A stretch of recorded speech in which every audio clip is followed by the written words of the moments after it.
worship. Everybody always wants to know, what did my ancestors do? What did my ancestors contribute? Because in a way that's saying, I am an important person by heritage. But when that heritage isn't known, then obviously a huge portion of your self-image goes down the drain.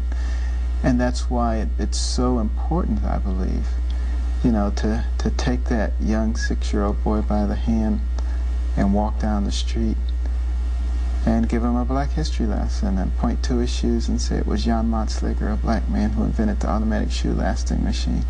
And he steps on that clean street and you tell him it was Charles Brooks, a black man, who invented the street sweeper, those machines with the big brushes. And down that street comes one of those big refrigerated tractor trailer trucks, and you tell him it was Frederick Jones, a black man, who invented the refrigeration system for trucks later adopted for airplanes, boats, and trains. And it comes to a stop at the red light and you tell him it was Garrett Morgan, a black man, who invented the traffic signal. And you can tell how he also invented the gas mask that saved lots of lives during the war. And while you're talking about the war, Henrietta Bradbury, a black woman who invented the underwater cannon, made it possible to launch torpedoes from submarines. And while you're talking about black women, you can talk about Madam C.J. Walker, a black woman who invented cosmetic products for women of dark complexion, was the first woman of any nationality in the United States to become a millionairist on her own efforts. And you walk past the hospital and you can talk about Charles Drew and his contributions to blood banking, the understanding of blood plasma. Daniel Hale Williams, the first successful open heart surgery in the world, had an operative mortality rate of only 1.5%. You can talk about Lewis Latimer, who was the right-hand man of Thomas Edison, a black man, who came up with the filament that made the light bulb work for more than 2 or 3 days, who invented the electric lamp, who did pioneering work in incandescent and fluorescent lighting, who diagrammed the telephone for Alexander Graham Bell. Tremendous inventor in his own right. Almost no one knows of him. You can walk across the railroad tracks and talk about Andrew Beard, the automatic railroad car coupler, which spurred on the Industrial Revolution, or Elijah McCoy, automatic lubrication system for locomotive engines. And he had so many great inventions, people would say, is that a McCoy? Is that the real McCoy? Which is where the term comes from. One of the greatest inventors in the history of man. And people don't know that he was a black man. And, you know, that's how you remedy the situation. Returning to glory means turning to God and recognizing the important role He has for you as a part of His overall plan.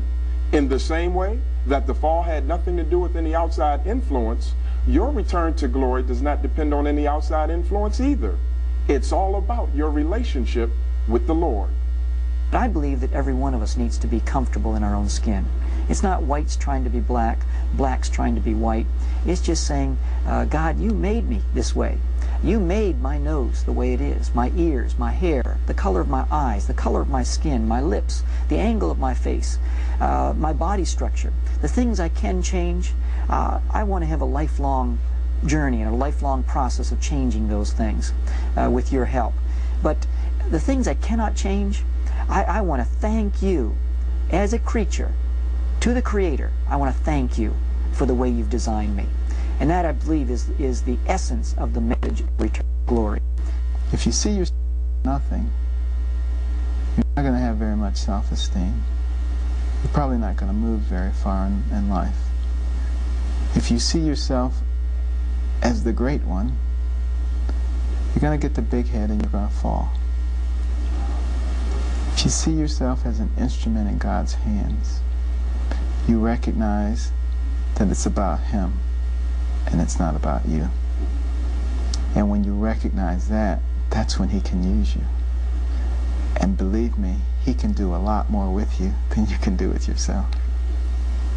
If we understand that we are empowered by God to take control of our own situation and begin to move positively with what our capabilities are and to begin to improve on those capabilities, that we are in fact able to move forward of our circumstances. I will major on this.